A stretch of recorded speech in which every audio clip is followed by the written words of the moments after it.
1 कोरिन्थी 11। स्त्रीले केश ढाक्ने कुरा मेरो अनुसरण गर्ने हो जसरी म ख्रीष्टको अनुसरण गर्दछु।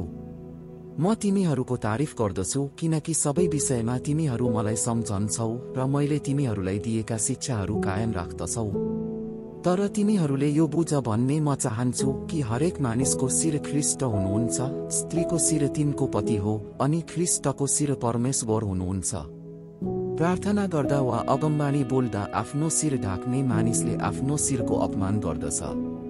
तर शिर खुला राखेर प्रार्थना गर्ने अथवा अगमबाणी बोल्ने स्त्रीले आफ्नो शिरको अपमान गर्दछे किनकि यो तिनले आफ्नो केश खौरेको जस्तो हो। किनकि कुनै स्त्रीले शिर ढाक्दिन् भने बरु तिनले केश काटोस्। तर केश काट्नु कि खौरनु स्त्रीको निम्ति शर्मको कुरो हो भने त तिनले शिरमा घुम्टो हालोस्। किनकि पुरुषले आफ्नो शिर ढाक्नु हुँदैन किनभने ऊ परमेश्वरको प्रतिरूप र गौरव हो, तर स्त्री चाहिँ पुरुषको गौरव हो। किनकि पुरुष स्त्रीबाट बनिएको होइन तर स्त्री चाहिँ पुरुषबाट बनिएकी हो। स्त्रीको निम्ति पुरुष सृष्टि भएको होइन तर स्त्री पुरुषको निम्ति हो। यसै कारण र स्वर्गदूतहरूका खातिर पनि स्त्रीले आफ्नो शिर घुम्टोले ढाकेको हुनुपर्छ। तरै पनि प्रभुमा पुरुषबाट स्त्री स्वतन्त्र हुँदिन न त स्त्रीबाट पुरुष नै।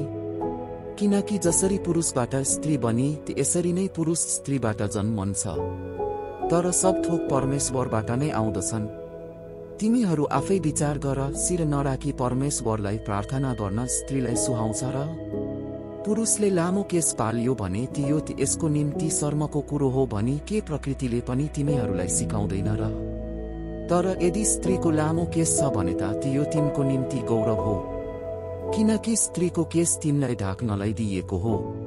तर कसैले यस विषयमा वाद विवाद उठाउन चाहन्छ भने हाम्रो कुनै यस्तो रीति छैन, न त परमेश्वरका मण्डलीहरूको नै छ।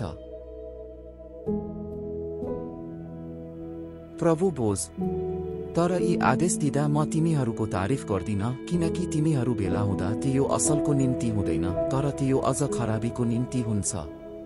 किनकि पहिले त मण्डलीमा एकसाथ भेला हुँदा तिमीहरूमा फाटो हुन्छ भन्ने म सुन्दछु, अनि केही मात्रामा म त्यो विश्वास पनि गर्दछु।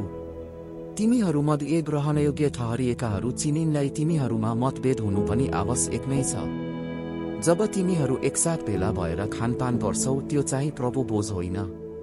किनकि खान बस्दा हरेकले आफ्नो भोजन खान थाल्छ र कोही भोकै रहन्छ अनि कोही चाहिँ मध्यले मातेको हुन्छ। के खान र पिउनलाई के तिमीहरूका आफ्ना घर छैनन् र? अथवा के तिमीहरू परमेश्वरको मण्डलीलाई तुच्छ ठान्छौ र केही नहुनेहरूको अपमान गर्दछौ? म तिमीहरूलाई के भनौँ? के यसको निम्ति म तिमीहरूको तारिफ गरौँ? म कदाचित तारिफ गर्दिन, किनकि प्रभुबाट मैले जे पाएँ सो तिमीहरूलाई सुम्पी पनि दिए, अर्थात् जुन रात उहाँ पक्राउ पर्नुभयो त्यो रात प्रभु येशूले रोटी लिनुभयो र धन्यवाद दिनुभएपछि उहाँले त्यो भाँच्नुभयो र भन्नुभयो, यो तिमीहरूका निम्ति मेरो शरीर हो, यो मेरो सम्झनाको निम्ति गर। यसै गरी खाएपछि उहाँले कचौरा लिएर यसो भन्नुभयो, यो कचौरा मेरो रगतमा भएको नयाँ करार हो। जहिले जहिले तिमीहरू यो पिउँछौ मेरो सम्झनामा यो अक्सर गर। किनभने जहिले जहिले तिमीहरू यो रोटी खान्छौ र यस कचौराबाट पिउँछौ उहाँ नआउन्जेल तिमीहरू प्रभुका मृत्युको घोषणा गर्दछौ।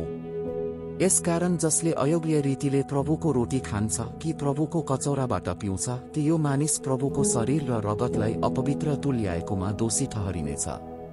हरेक मानिसले आफूलाई जाँचोस् अनि मात्र यसले रोटी खाओस् र कचौराबाट पिओस्। किनकि प्रभुको शरीरलाई नचिनिकन जसले खान्छ र पिउँछ यसले त्यो खाएको र पिएको कारणले आफूमाथि दण्ड ल्याउनेछ। यसै कारण तिमीहरूमध्ये धेरैजना दुर्बल र रोगी छौ र कतिजना चाहिँ सुतिसकेका छन्। तर हामी साँच्चै आफैले आफैलाई जाँचेका छौं भने हामी न्यायमा पर्ने छैनौं। तर जब प्रभुले हाम्रो न्याय गर्नुहुन्छ तब हामीलाई अनुशासन गर्नुहुन्छ ताकि संसारसँग हामी दोषी नठहरियौं।